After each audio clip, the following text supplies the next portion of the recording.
Os anjos estão aqui para nos ajudar. Eles foram criados por Deus com esta finalidade. Não é para nos salvar da perdição eterna. Não é para substituir o Espírito Santo. Mas Deus, no seu infinito amor, na sua infinita misericórdia, Ele criou aquilo que a palavra de Deus chama de seres invisíveis. Porque a Bíblia nos diz que Ele criou tanto as coisas visíveis como as coisas invisíveis. Coisas criadas, embora invisíveis, e os anjos, sendo espíritos ministradores, eles estão arrolados dentre aquelas coisas invisíveis, mas que invisíveis ao olho físico, e muitas vezes nós podemos espiritualmente contemplá-los. Sempre citei o exemplo de Eliseu, quando ele recebeu aquela informação de que a cidade de Dotã, onde ele estava cercada pelo exército inimigo, e aquilo era visível, era um exército físico. E ele aparentemente não se afligiu, ele ficou tranquilo, ele ficou calmo, diante da aflição daquele jovem que estava lhe dando a informação. Ele simplesmente disse assim: Senhor, abra os seus olhos. E será que os olhos físicos deles não estavam abertos? Será que ele estava dormindo? Será que ele estava cego? Não. Que oração foi aquela? Foi uma oração para que abrisse os seus olhos espirituais. Porque as coisas invisíveis só podem ser contempladas espiritualmente, a menos que os anjos, e eles têm esta característica, eles têm esta possibilidade, e nós citamos aqui uma farta citação bíblica, eles têm a capacidade de tomar formas humanas, e têm a capacidade, muitas vezes, de não tomando formas humanas, eles se revelarem, eles se mostrarem aos homens na sua aparência, vamos colocar essa palavra entre aspas, natural. E as pessoas então viram. Citamos mais uma vez o exemplo do anúncio do nascimento de Jesus àqueles pastores que guardavam as vigílias da noite. Eles não tomaram forma humana. A palavra de Deus nos diz, um coral angelical, e cantavam. E nós vimos que, embora sendo espíritos, eles têm a capacidade de produzir som. E nós falamos aqui que fisicamente a pessoa, para produzir som, ela tem que ter pelo menos uma coisa: garganta, boca, não é?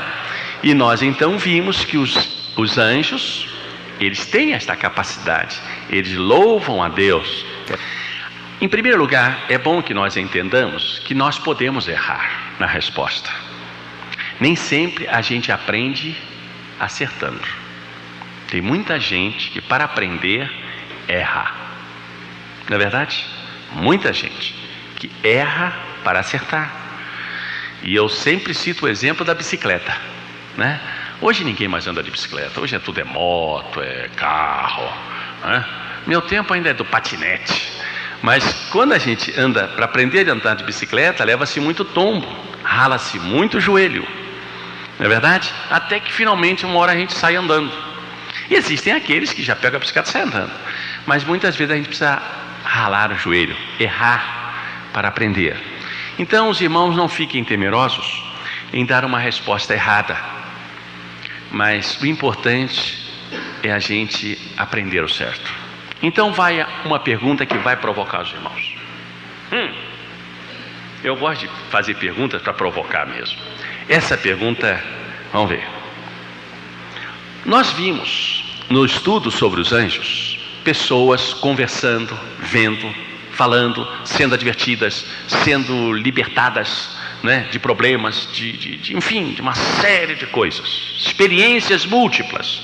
Agora a minha pergunta é essa: pode uma pessoa não crente ter visões de Deus? Dá um medão de responder, né? Dizer não, e aí o pastor vai dizer sim, e dizer sim, e o pastor dizer não. Pode alguém não crente ter experiências, vou até mudar um pouquinho a pergunta, ter experiências espirituais. Aí alguém vai dizer assim, mas escuta, como é que pode uma pessoa que não é crente está tendo experiências, e eu que sou crente estou querendo uma asinha tantos anos e não tenho nada? Seria assim uma maldade, vamos dizer assim, de Deus? Ou isso não pode acontecer? O que os irmãos acham? Só quero saber o sim ou não. Quantos irmãos aqui acham que não pode? Levante a mão. Não pode. Quantos irmãos acham que pode? Tá bom. Então, vamos citar alguns exemplos? Vamos. Abram suas Bíblias no livro de Números, capítulo 22, versículo 23. Números, capítulo 22, Gênesis, Êxodo, Levítico, Número. É o quarto livro da Bíblia. Capítulo 22, versículo 23. Vamos ver o que está escrito aí? Viu, pois, a jumenta, o anjo. Será que a jumenta era crente, irmãos?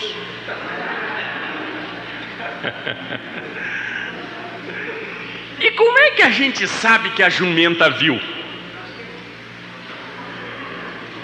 Como é que a gente sabe que a jumenta viu? Eu já vi gente pegar cachorro, botar na frente da televisão para ver outro cachorro. Olha lá o cachorrinho. Né? E no outro dia eu estava até ouvindo uma explicação. Irmão, não se iluda porque cachorro parece que não vê mesmo. Eu não sei porque eu nunca fui cachorro, mas eu ouvi dizer que cachorro não vê do jeito que a gente vê. Sei lá, eu não vou entrar nem nesse detalhe. Mas como é que a gente sabe que a jumenta viu o anjo? Hã? Mas jumenta fala? Olha só, que coisa, hein? Já estamos vendo jumento, vendo anjo, já estamos vendo jumento falando. Bem, irmãos, eu citei um exemplo. Vamos ver outro exemplo? Daniel, capítulo 3, versículo 25, por favor. Daniel, Isaías, Jeremias, Lamentações, Ezequiel e Daniel, capítulo 3, versículo 25. Quem está falando aí é Nabucodonosor, quem mandou matar Sadraque, Mesaque e Abdenego. Então, no versículo 25 diz assim: respondeu e disse: eu, porém, vejo 4 homens, quando foram lançados 3. Quem era Nabucodonosor? Pelo menos nessa ocasião, ele era crente? Não, mas ele estava vendo. Outro texto. Pastor, o senhor está citando o Velho Testamento. Esquece o Velho Testamento, vamos para o Novo. Nós estamos no Novo. Tem gente que não aceita mais nem o Velho nem o Novo, tem que ser o agora. Atos capítulo 9. Atos capítulo 9, versículos 3 a 5. E indo, quem é que estava indo aí? Quem é que estava indo no caminho? Saulo, não é Paulo. Saulo. Quem era Saulo? Tremendo perseguidor do Evangelho. É bom a gente saber. Era crente? Não era. Pelo contrário, ele queria acabar com os crentes. Não é verdade? E fazia aquilo por zelo. Zelo religioso. Muito bem, então diz o texto aí: e indo no caminho, aconteceu que chegando perto de Damasco, subitamente o cercou um resplendor da luz do céu, e caindo em terra, ouviu uma voz que lhe dizia: Saulo, Saulo, por que me persegues? E ele disse: quem és, Senhor? Ele disse: o Senhor, eu sou Jesus, a quem tu persegues. Duro é para ti recalcitrar contra os aguilhões. E o versículo 7 diz assim: e os varões que iam com ele pararam espantados, ouvindo a voz, mas não vendo ninguém. Vou parar aqui, vamos procurar entender direitinho, né, irmãos? É muito importante a gente entender a palavra. A Bíblia nos diz que o povo de Deus foi o quê? Foi destruído, porque lhe faltou o conhecimento. Não é faltou porque não tinha, faltou porque não usou. Porque tu rejeitaste o conhecimento. Então vamos ver aqui. Só Saulo viu, os outros não viram. Isso poderia, como pode e está podendo, gerar controvérsias. Alguém poderia dizer assim: escuta, o Saulo está dizendo que viu um negócio, mas eu não vi nada não. Você viu, fulano? Não. Esse Saulo já está ficando meio, acho que é estafa, é estresse. Ele precisa ir fazer uma sonoterapia. Ele já está vendo coisa demais. Irmãos, nós precisamos entender uma coisa. Isso é muito importante, isso elucida muitas coisas para nós. Deus sabe para quem dá a experiência que Ele quer dar. Muitas vezes o crente, sinceramente, ele cai numa espécie de depressão espiritual, porque ele se julga uma pessoa infeliz. Mas infeliz por quê? Porque ele não tem experiências que outros têm. E muitas vezes, porque ele não tem experiências que outros têm, ele passa a duvidar da experiência dos outros. É impressionante nós vermos certas experiências praticamente únicas, isoladas, na vida de determinadas pessoas. Eu creio que muitos dos irmãos já tiveram experiências uma vez só e nunca mais tiveram. E às vezes a pessoa se sentencia, ela se penaliza, achando que alguma coisa está de errado na sua vida, porque ela não tornou a ter aquela experiência. Os irmãos estão entendendo? Muitas vezes Deus vai dar uma experiência para uma pessoa e não vai dar para outras. Muitas vezes Deus dá a experiência de uma forma coletiva. Muitos veem, muitos experimentam, todos unanimemente estão dizendo: é verdade. Nós vamos ver experiências no dia de hoje. Às vezes uma pessoa na igreja, ela tem os seus olhos abertos fisicamente, como todas as demais têm. Todas elas estão olhando para frente, todas elas estão vendo o pastor Davi, ou seja lá quem for. Mas uma ou outra está vendo mais alguma coisa que as outras não estão vendo. E às vezes isso gera até uma certa inquietação, porque a pessoa diz: fulano, você está vendo? Está vendo o quê? Você não está vendo o que eu estou vendo? Não, não estou vendo. Mas não é possível. Olha, fulano, é melhor você ficar quietinho aí, porque você está vendo coisa demais. É bom a gente entender, irmãos, a maneira de Deus agir. Também há uma coisa, e eu coloco essa palavra quase dentro de um parênteses. Eu me preocupo muito com aqueles que têm resposta para tudo na palavra. Não me critiquem, não. Eu tenho uma preocupação com pessoas que têm resposta para tudo.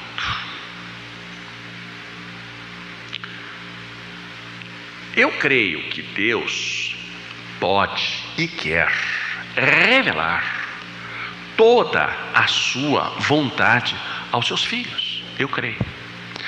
Mas a minha preocupação é que a pessoa, muitas vezes, não tendo uma resposta, ela cria uma resposta e, para fortalecer a sua resposta, começa a usar textos bíblicos que muitas vezes não tem nada a ver com a verdade. Isso se chama didaticamente, como eu sempre uso a expressão, não é biblicamente, didaticamente, heresia. São as heresias. Paulo, que foi o grande Paulo, homem que teve tremendas experiências, homem tremendamente usado por Deus, tinha dons maravilhosos, teve experiências tremendas. Ele, uma ocasião, ele disse que haviam coisas que ele via como enigma, como mistério. Mas ele se tranquilizava, porque ele dizia que um dia aquele mistério não seria mais mistério. Ele teria tanto entendimento, ele veria de uma forma tão clara como ele se vê diante do espelho. Eu temo, irmãos, quando as pessoas começam a dizer se faz uma confusão, e aparentemente parece que é dono de toda a verdade, é um Deus aqui na terra, ou seja lá quem for. Nós precisamos ter um certo cuidado e uma certa humildade para reconhecermos, para dizermos: olha, irmão, nesse aspecto nós não temos assim uma palavra tão fácil. Pedro, certa ocasião, referindo-se a Paulo, ele disse na sua epístola, disse que Paulo escrevia de uma forma difícil de entender, que não era qualquer um que entendia o que ele, Paulo, dizia. Logo Pedro, porque Pedro é mais difícil de ser entendido do que Paulo. Então, irmãos, nós precisamos muitas vezes entender certas coisas. Por isso é que eu estou dizendo com muita humildade. Nós precisamos entender as maneiras como Deus revela a sua vontade. Eu vejo às vezes pessoas criticarem: eu quero ter exatamente a experiência que fulano teve, e do mesmo jeito, e na mesma hora, e no mesmo lugar, e tudo assim. Eu me recordo que quando eu estava fazendo o meu seminário, eu queria coincidir o início do meu ministério com o início do ministério de Jesus, na idade, aos 30 anos. E eu fiquei meio frustrado com aquilo. Eu achei que houve uma falha, não é? Não é assim. Às vezes uma pessoa tem uma certa experiência, e realmente tem. Deus faz certas coisas com esta vida que não faz com outras pessoas. E se alguém me perguntar por que faz com fulano e não faz com ele, será que Deus não quer fazer? Aí então eu entro com a minha resposta: eu não sei por que Deus não faz, mas uma coisa eu sei, que Ele faz. Existem certas questões para mim, irmãos, difíceis de entender. Eu sou muito franco, pode ser que um dia Deus venha me revelar algumas coisas. Uma das coisas que tem me inquietado muito é por que Deus muitas vezes cura uma pessoa e não cura a outra. Eu sei que essa inquietação os irmãos já passaram, e não vão dizer que não passaram, porque passaram. Nós podemos até ter uma resposta teológica dizendo: bom, mas Deus quer a cura de todas. Eu também creio que Deus queira, mas por que não faz então, em determinadas circunstâncias? Então a gente especula uma porção de respostas. Agora, nós devemos entender pelo menos o mínimo indispensável, que Deus dá para certas pessoas experiências. Por que dá para certas pessoas? Porque nós somos diferentes uns dos outros. Só por isso. É a resposta tranquila. Nós vamos encontrar no Velho Testamento, principalmente nos chamados, eu digo chamados porque eu não os considero, chamados profetas menores, um entrelaçamento entre eles. É só a gente estudar dentro da cronologia bíblica que a gente vai ver que eles viveram, eles foram contemporâneos. Então o que acontece? Nós vamos ver uns recebendo revelações de Deus muito particulares, que o outro não recebeu, mas não havia discordância entre eles. Por que Deus falou para fulano e não falou para mim? Eu estou desconfiado que Deus não falou nada para esse camarada aí, viu? Porque não falou para mim. Esse assunto tem trazido muita controvérsia. E na área, principalmente na área espiritual. Como eu disse, os anjos, por exemplo. Existem pessoas que já viram anjo. Eu ouvi uma irmã, uma ocasião, disse assim: ai, pastor, eu nunca vi nenhumzinho desse tamanho, pastor. Eu acho que Deus não quer nada comigo, pastor. Ela se sentia assim, numa tremenda frustração, porque nunca tinha visto. Olha, irmãos, se a gente for ver alguns grandes homens de Deus do passado, usados poderosamente por Deus, eles nunca tiveram encontro com anjo, mas tiveram outras experiências que enriqueceram, que fortaleceram muito as suas vidas. Eu costumo sempre criar um encontro entre Moisés e Pedro. Moisés lá do Velho Testamento e Pedro. Os irmãos já ouviram fazer essa citação. Muitas vezes eu coloco-os um diante do outro numa espécie de confrontação. E Moisés poderia dizer para Pedro: Pedro, você não teve a experiência que eu tive. Eu andei no chão do mar, no piso do mar, chutando areia, chutando poeira, pés secos. Você não passou por isso, né, Pedro? Pedro poderia dizer: realmente eu nunca chutei o chão do mar.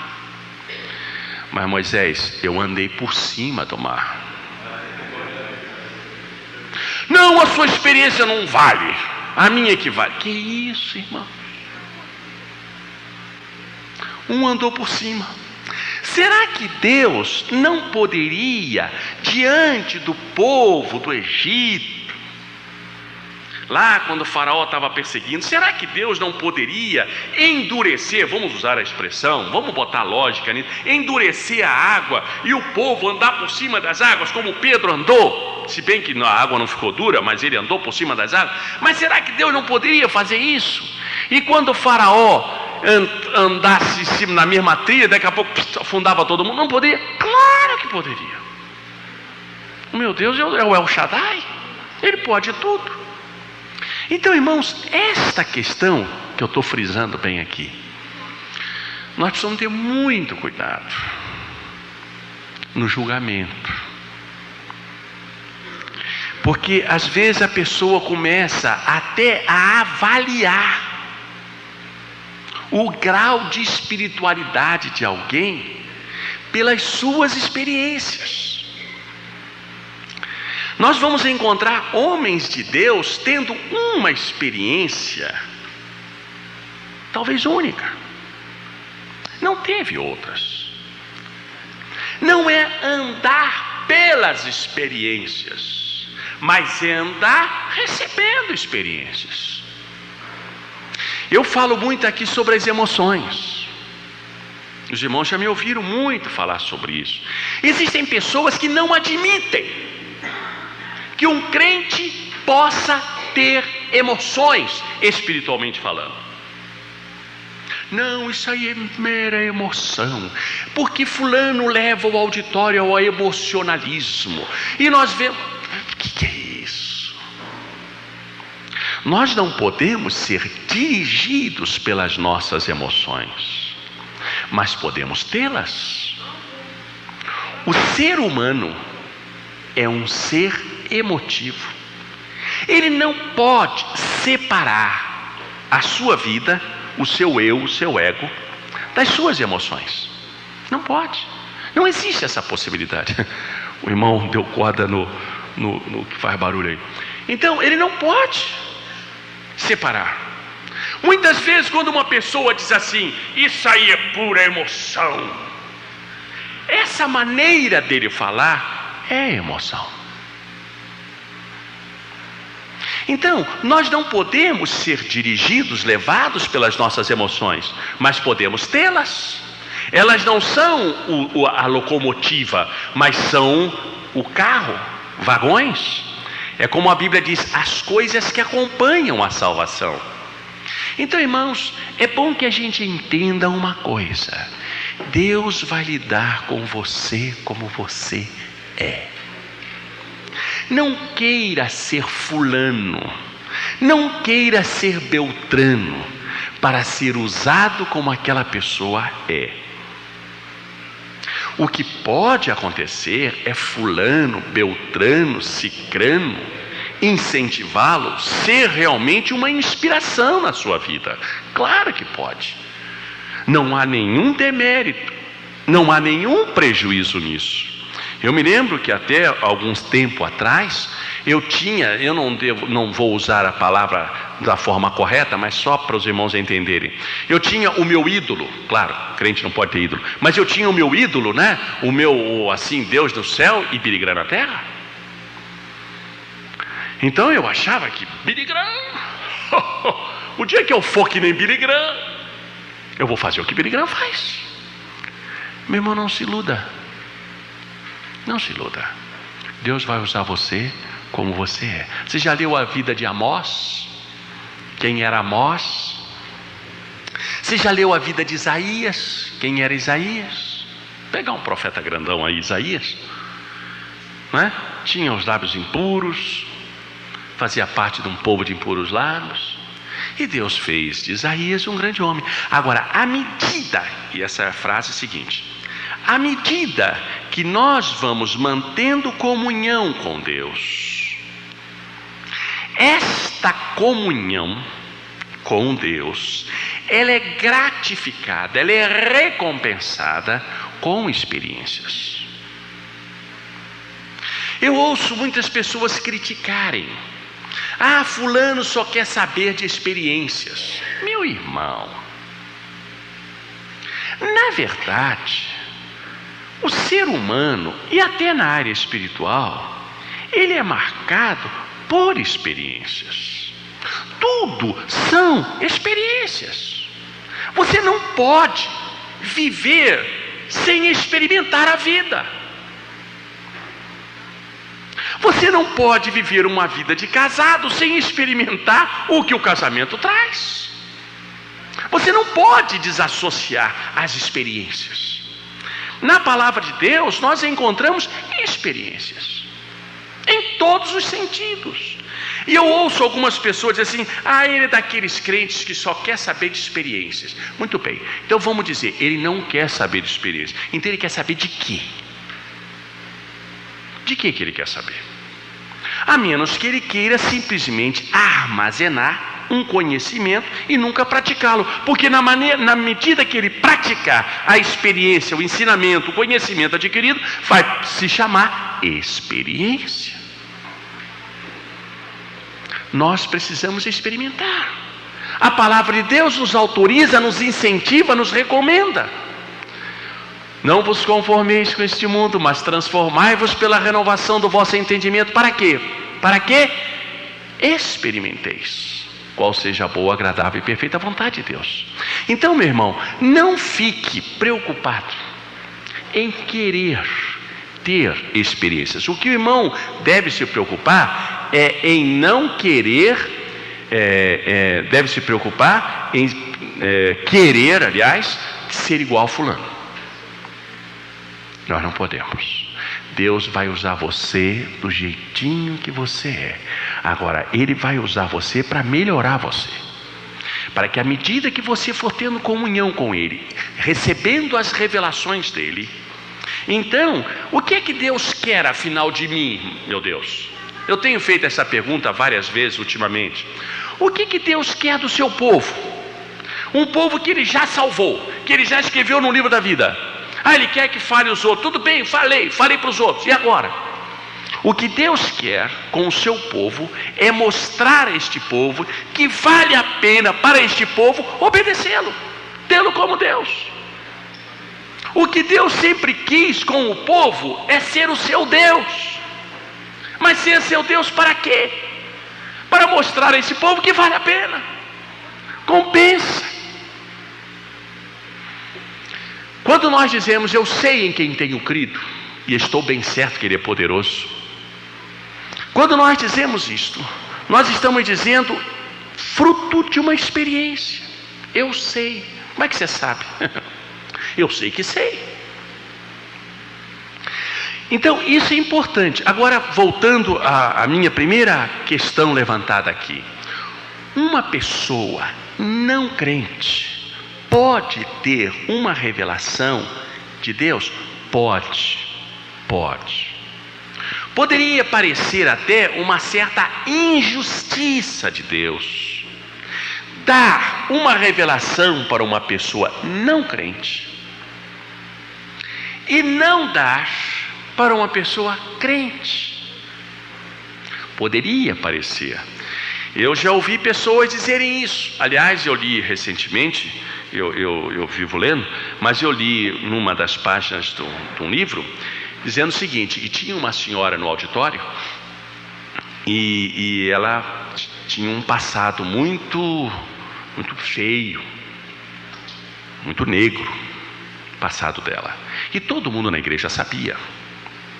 E aquela senhora havia se convertido, havia aceitado a Jesus, era uma crente nova, como nós chamamos. E dentro daquela igreja haviam irmãos e irmãs crentes antigos, na linguagem bíblica, que deveriam ser doutores em razão do tempo. E esse pastor que escreve este livro, ele disse assim: olha, eu vou orar por essa senhora e ela vai ser cheia do poder do Espírito. Daqui a pouquinho eu vou orar. E na verdade ele pôs as mãos sobre aquela senhora e ela foi cheia do poder do Espírito Santo de Deus. Muito bem. Algumas pessoas vieram como que lamentar-se, dizendo assim: mas como? O Senhor já botou a mão em cima da minha cabeça, eu sou crente há tantos anos, eu estou vivendo em vida de santidade, de santificação, e nada. E essa senhora aí, que agora mal entrou na igreja, já começa desse jeito. Há uma espécie, se é que a gente pode usar essa expressão, há uma espécie de santa inveja, que de santa não tem nada, porque inveja não é santa. Mas só para a gente entender, sim, uma coisa. Mas o que acontece? Todo crente, ele não tem passado. Porque a palavra de Deus nos diz que aquele que aceita Jesus, aquele que está em Cristo, é uma nova criatura. Então aquele passado negro, ele não existe. Não está entendendo? Pode uma pessoa, por exemplo, um nenenzinho, e vamos supor que ele vá tirar o passaporte, porque eu fiquei sabendo que criancinha precisa de passaporte. Então, lá na delegacia dissesse assim: olha, eu preciso do atestado de antecedentes desta criança que tem 1 mês de vida, de bons antecedentes. O que o pai vai dizer? Mas escuta, não existe isso, ele tem 1 mês só de vida.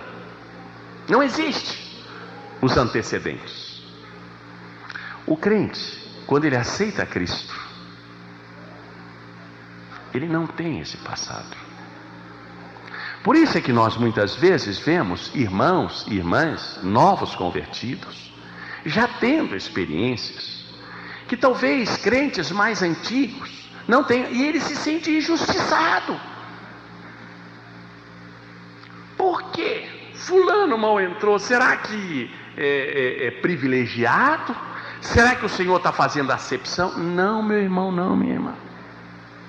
Em primeiro lugar, se Deus está permitindo aquela experiência com fulano, é porque Ele, na sua infinita misericórdia, na sua infinita sabedoria, Ele sabe por quê. Não nos compete julgar. Muitas vezes é necessário, eu uso essa expressão até com o devido respeito, os irmãos vão me entender, para a conversão de determinadas pessoas, eu até uso essa expressão, que o Espírito Santo usa chumbo grosso. O que é chumbo grosso? Ele precisa de uma sacudida muito forte. Ele precisa de levar uma realmente violenta. Porque se ele ficar só com cânticos, ouvindo cântico, mensagem, sermãozinho, desculpe usar essa expressão, ele não vai chegar a nada. Paulo e Silas estavam lá na cadeia, presos, e a Bíblia nos diz que eles estavam cantando. Eles estavam testemunhando. E o carcereiro, o que acontecia com o carcereiro? O carcereiro não estava nem aí. Podiam cantar quanto quisesse, podiam testemunhar quanto quisesse, podia dar glória a Deus quanto quisesse. Mas quando é que ele se converteu, irmãos? Quem é que sabe quando é que o carcereiro se converteu? Quando houve o terremoto. Usando a linguagem, houve chumbo grosso. Existem pessoas que se convertem de uma forma sem aquele impacto de uma experiência muito grande. Existem crentes que passam a vida inteira. Claro que existem aqueles crentes, desculpe agora usar essa expressão, porque eu não quero que ninguém me interprete mal. Existem crentes que nascem e morrem do mesmo jeito. Nasceu, foi arrolado no livro da vida, mas também não fez nada. Vai se apresentar diante de Deus com as mãos vazias. Nunca se preocupou com nada, nunca quis nada, porque também a vontade dele era essa, só escapar do inferno.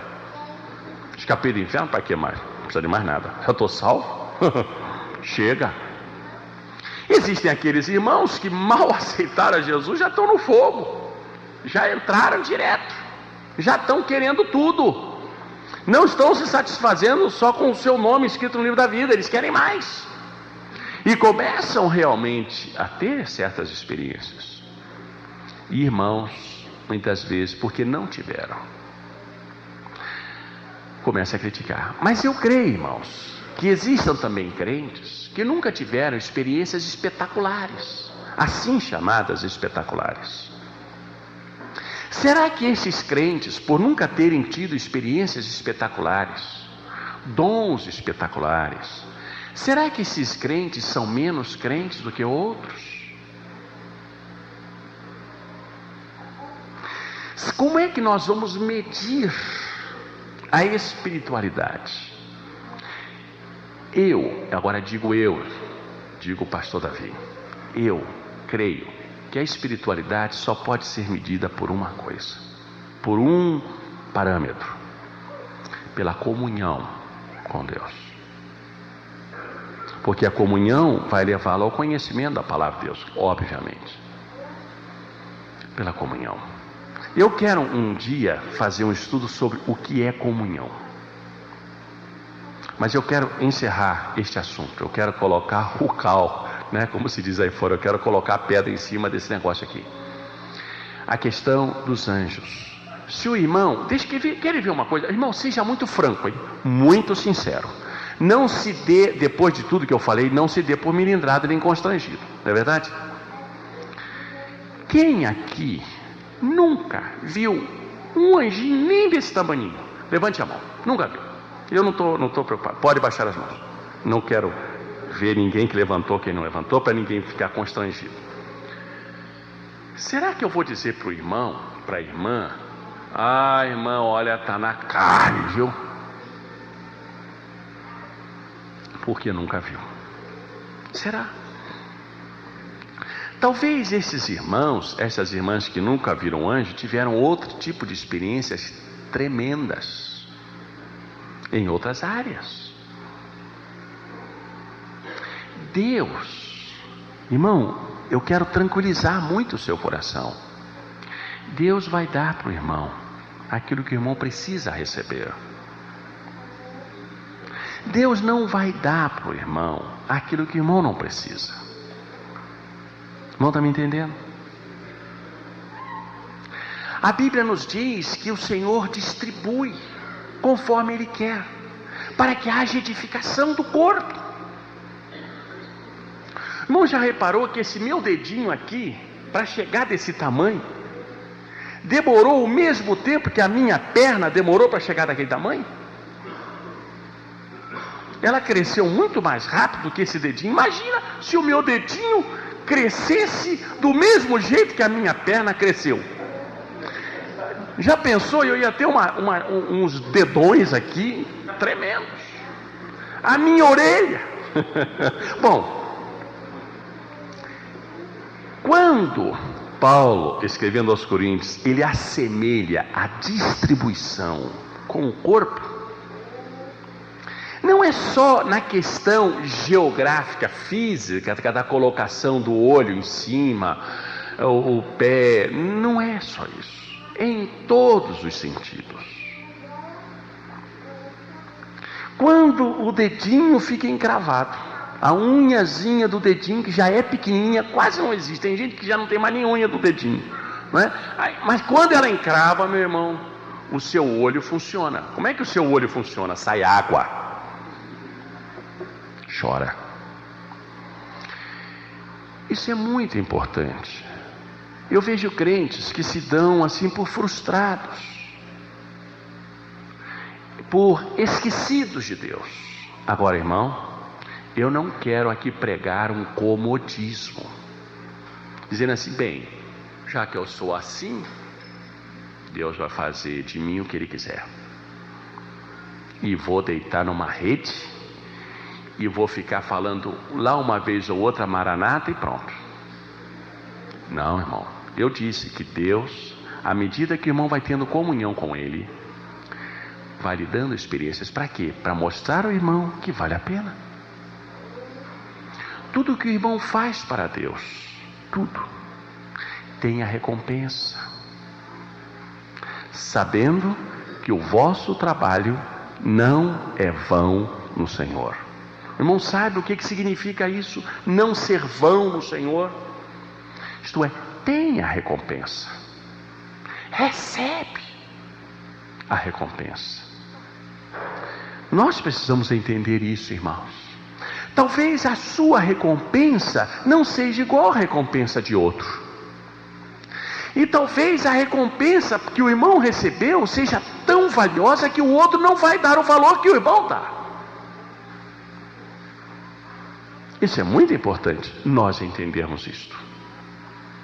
Agora, que Deus quer que todos nós tenhamos experiências, quer de uma forma, de outra, de uma maneira ou de outra, mas Ele quer. Uma das coisas, irmãos, que Deus quer, indiferente de qualquer pessoa, é o seu espírito falar com o nosso espírito. Muitos dos irmãos talvez nunca tenham visto nenhum anjinho desse tamaninho, mas muitos dos irmãos sabem distinguir a voz do Espírito no seu espírito. Talvez o irmão não saiba dizer, não é ouvindo, alguns ouvem, não é ouvir, olha, é uma impressão muito forte que vem, olha, eu não sei explicar. Não importa que se sabe explicar ou não sabe, o importante é que você sabe que ela existe. E isso para o irmão é muito precioso, porque o irmão começa a entender que aquilo ali é uma verdade. Não é simplesmente uma vaga impressão. O irmão passa a constatar que aquilo é uma experiência que o Senhor está lhe dando. Isso é muito importante. Todos nós, irmãos, somos muito amados por Deus. Deus não ama mais a mim do que o irmão, porque senão Ele colocaria sobre mim uma quantidade maior de amor. Isso seria uma acepção. E se Ele colocasse no irmão uma quantidade menor, então não seria uma quantidade total, porque ela é menor.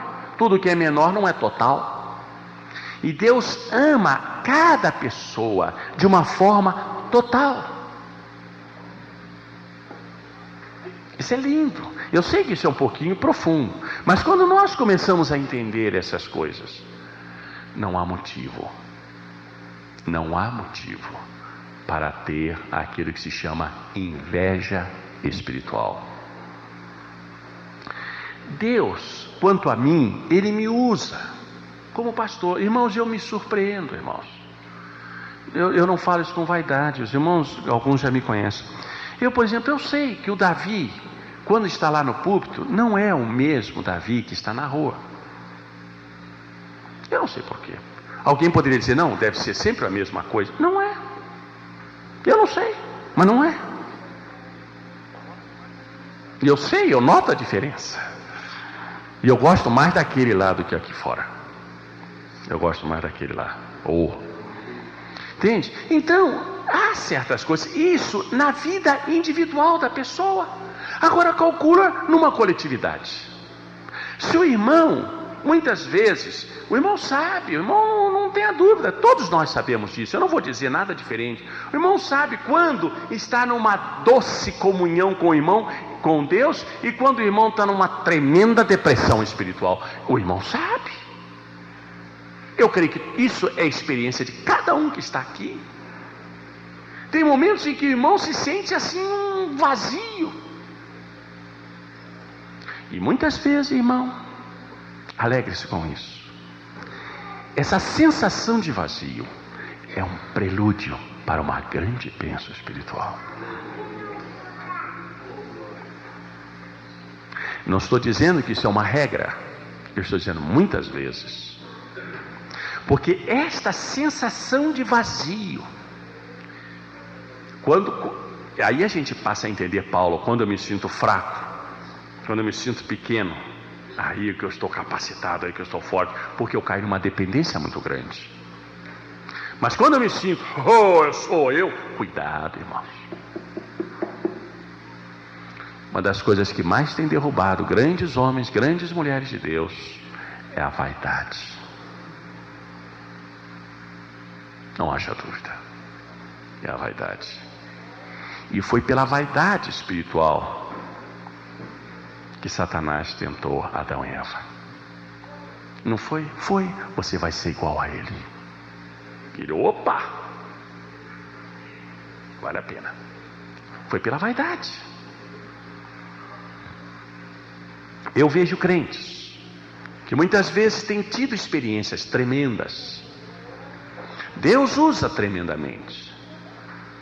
E Satanás sabe que aquele vaso está sendo usado por Deus.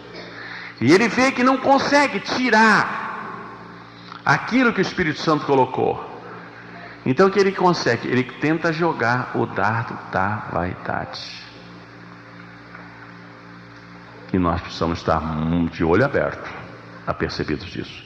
Eu vou contar mais uma experiênciazinha, eu sei que a hora está acabando, mas eu acho que essas palavras que nós estamos dando, em primeiro lugar, eu sei que isso é fruto de oração. E eu ainda falei para o meu Deus, eu falei, Senhor, eu vou dizer isso diante do povo. Quando eu estava orando por essa nossa reunião aqui. Uma ocasião, havia um senhor, um pastor, homem de Deus, cheio do Espírito. E Deus usava de uma forma tremenda na área da libertação, do ministério da libertação. Deus usava. Eu creio, meus irmãos, usando a linguagem médica, que tem certos crentes que têm umas certas especialidades. São os dons, né? Mas tem umas certas especialidades, até mesmo dentro dos dons. Eu creio nisso, eu vejo isso biblicamente falando. Mas esse pastor, ele tinha uma especialidade. Claro que ele era usado em muitas outras áreas, mas Deus usava de uma forma tremenda na área da libertação. Não havia demônio que ficasse. Não tinha não. Era ele chegar em nome de Jesus e acabava.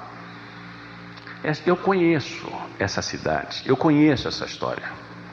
E há uma cidadezinha entre Araraquara e Jaú, que se chama, agora eu estou na dúvida se é Bocaina ou Cocaina, uma coisa assim, onde fabrica muito carvão. Já estive lá, já entrei dentro daquela cidade. E lá havia uma espécie de um gadareno. Sabe o que é gadareno, né? Demoniado. A Bíblia fala sobre o gadareno, que andava nos cemitérios, nenhuma corrente segurava, não adiantava. E lá havia um gadareno daqueles. E muitos pastores, muitos homens de Deus passaram por ali e saíram frustrados, derrotados. O demônio ali estava terrível. Eu fico imaginando a mesma experiência os apóstolos tiveram. E disseram, por que nós não conseguimos expulsá-los? E Jesus disse, só com jejum e oração. Esta casta, então era uma casta terrível. E finalmente souberam que esse tal pastor iria passar por lá. Ele vai passar por aqui e vai acabar o problema. Que ele é tremendo. E realmente, quando o pastor chegou lá, mal ele foi entrando na cidade, esse endemoniado, quando viu, disse: é esse homem que está chegando aqui, olha, tchau, tchau, vamos embora, não quero. Ele nem precisa falar nada, porque este homem é tremendo, este homem tem uma autoridade tremenda, ele consegue tudo. Olha, eu não posso resistir, ele é isso, ele é aquilo. Os irmãos estão entendendo? O dado da vaidade, dado da vaidade, dado da vaidade. Ele é isso, ele é aquilo, ele é poderoso, ele tem uma palavra e não sei o que. E olha, e nunca mais volto mesmo, não precisa nem mandar dizer que eu não volto, porque eu não vou voltar mesmo. E foi embora. Deixou o homem liberto. Deixou o homem liberto. E deixou aquele pastor com o dado da vaidade. Nunca mais foi o mesmo pastor. Irmãos, uma experiência, por mais simples que seja, não imuniza o irmão. Essa frase eu tenho usado muitas vezes. Não imuniza, viu, irmão? Às vezes eu ouço algumas pessoas dizerem: eu quero ter a experiência, eu quero ter isso, eu quero ter aquilo, tudo bem, não vou dizer que não deva ter, é ótimo. Melhor coisa é o irmão ter experiências com Deus. Eu tenho dito aqui, melhor do que viajar, do que juntar dólar para viajar por aí. Agora, ouça bem isso que esse pastor lhe diz. Uma experiência, por maior que ela seja, ou por mais simples que ela seja, não importa, não imuniza o irmão de cair. Eu ouço algumas pessoas dizerem assim: pastor, eu conheci fulano que era isso, era aquilo outro, dizia que via isso, que via aquilo, tinha experiência assim, assado, desse jeito, daquele outro jeito. Olha hoje ele está, ó. Olha lá, ó, está na sarjeta. Largou a mulher, largou os filhos, se uniu com outra, já largou a outra, agora está na pinga, olha lá o que está. Aquilo lá, pastor, aquilo tudo foi fajuto. Irmão, não pense que porque ele está na sarjeta que aquilo foi fajuto.